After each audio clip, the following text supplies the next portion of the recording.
Hey there, everybody. You're listening to the Sports Watchdog radio show on NBC Sports Radio, AM 1060 Phoenix. I'm your host, Mason Kern, and joining us now is Betsy Mitchell, a former gold and silver medalist U.S. Olympic swimmer and notably a world record holder, and the current Director of Athletics, Physical Education, and Recreation at Caltech in Pasadena, California.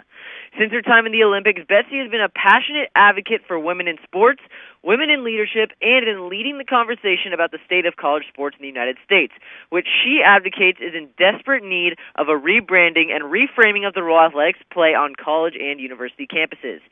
So with that, Betsy is here to share more perspective on the state of college sports, as well as getting into her Olympic background as well. Hey, Betsy, thanks for joining the Sports Watchdog radio show. So glad you could be here today. Oh, thanks so much for having me. Can't wait to get into it. Yeah, us too. So like I said, really glad you could join us today. So like I said, I mean, as an outspoken person for and kind of leading the conversation in the state of college sports, what is the current state of collegiate athletics today, in your opinion? Well, fantastic in a word, awesome in another one, highly worthwhile. I believe very much in the uniquely American enterprise that is collegiate athletics. The vast majority of kids who choose to play college sports, more than 600,000 of them, are having a great experience, right? They're doing what they love. They're learning a lot about themselves and their place in the world, competing hard, showing passion, and learning grit. It's 95% great. As with anything, the tail wags the dog when something's a little out of whack. And that little piece is the place where entertainment sports sort of bump into educational sports. So I'm not a believer in throwing the baby out with the bathwater here, but a few of our high-profile pre-professional sports are getting it wrong. And so, I mean, you say 95% is like you said in the words highly favorable, worthwhile. What is that other 5% that could use some fixing or some extra thought to?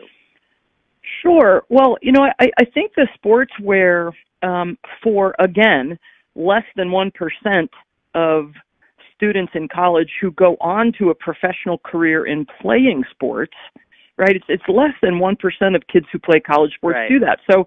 So when that starts to drive how we think about all college sports, that's where I just have to stand up, put my hand up and say, now wait a minute. So again, majority being well served by, I think, the NCAA, its regulation, the balance that's required to be a scholar and an athlete at the same time. But for those kids who are truly in the pre-professional track, right? I think that they're the ones who often are getting the raw end of the deal, either from not finishing school. Again, maybe they're choosing to getting involved with sports agents when that's against the rules, to high pressure, high power, egocentric coaches who might be running a little roughshod over the educational endeavor. Again, those kids sign up for that, right? They're the ones pushing for that dream, or their parents are pushing for that right. dream. But those in some of those cases, whether it's Division I basketball, in some cases college football, there's just a few things that I think we've got wrong. And how then do you kind of go about looking to change some of those things to make them a better overall? How do you kind of go about looking to start changing some of those things?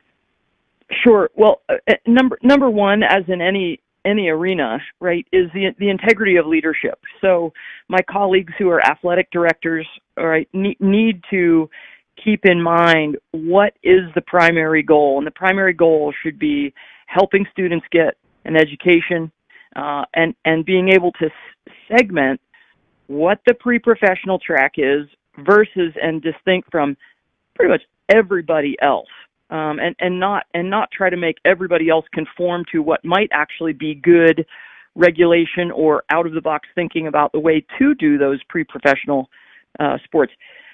Honestly, I think this actually comes down to the adults behaving better, whether that's college presidents who allow the keep up with the Joneses, the facilities competition, the outrageous spending of money on what is otherwise an awesome thing, right? Just competition for its own sake.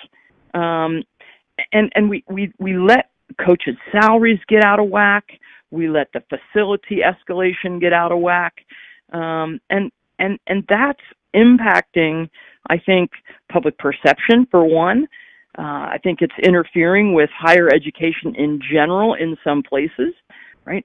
College sports are great to develop school spirit and alumni and drive alumni giving, and those aren't bad things in and of themselves, but we have to have integral leadership rather than I think, again, letting the tail wag the dog on these things. Right, yeah, and I mean, so much kind of to unpack there with some ideas for change. How then do you propose, or is there any ideas for ways that these changes can happen now or possibly just down the road in the future? Well, I think that one thing that's coming up is at the January annual meeting of the NCAA, there'll be legislation about the Board of Governors, and this is a reaction to Division I basketball reform. And the Board of Governors is supposed to oversee the entirety of the NCAA, not just Division I basketball. And so, they're trying to add some outside voices, folks who aren't college presidents, folks who aren't athletic directors, who aren't coaches, to that mix, more focused on the pre-professionalization of basketball, sports agents, sports commentators, no offense whatsoever to you or anyone else, but those are not educators, those are not higher education leaders, right, who should be overseeing on the Board of Governors the mainstream, the majority of the collegiate experience. So there's just more segmentation happening when this vote happens, when they're asking for these outside influences again, rather than just more internal, integral leadership. So that's one, right? Is that's not a good thing in my opinion. I think I'd probably be in the minority on that. I think that the answers lie within. I think if we could get back to a little bit of basics and leave the professionalization of and the segmentation of those sports just to those sports, I think we'd be better off. Right, and kind of getting into the regulation aspect of kind of promoting the changes and bettering kind of what the NCAA or college sports kind of down the road needs to become. How much of a factor is kind of the governing body, the NCAA? Like, how much are they kind of influencing the landscape of college sports overall? Well, it's fascinating because the NCAA, when we refer to it that way, it is made up of its members, right? So every school has one vote. It's divided into divisions where the legislative process is supposed to work. There's a very large staff, which obviously in some counts is needed to do the work of regulation, of leadership, of keeping the philosophy, and that's all well and good.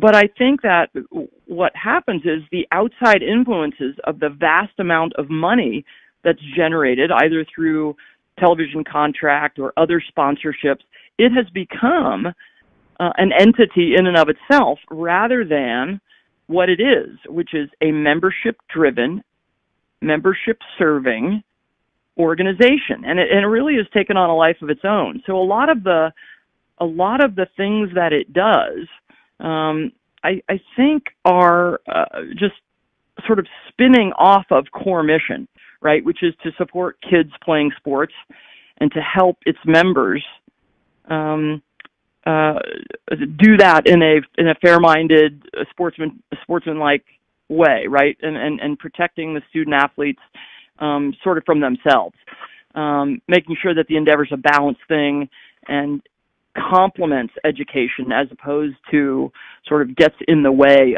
of a 4-year degree. So I think that we need to get back to basics as far as what the NCAA actually is, right? A member-serving organization rather than a revenue-generating organization. Because in and of themselves, right, the costs associated with putting a team on the field should be borne by the institution, by the university, and it can be what that university wants to spend. But we've gotten really far away from sort of our core mission, again, in some of our sports. Right, yeah. I mean, some definitely very unique and interesting perspective from Betsy. Thank you so much for taking the time. We're running out of time here, so where can our listeners go to get more perspective, to connect with you, or to find out more? Well, certainly there are lots of those. My website is www.betsymitchell.us, but ncaa.org is certainly a great site, so they can really learn what the NCAA is supposed to be, and certainly what's upcoming next. Definitely. Well, Betsy, thank you so much for taking the time.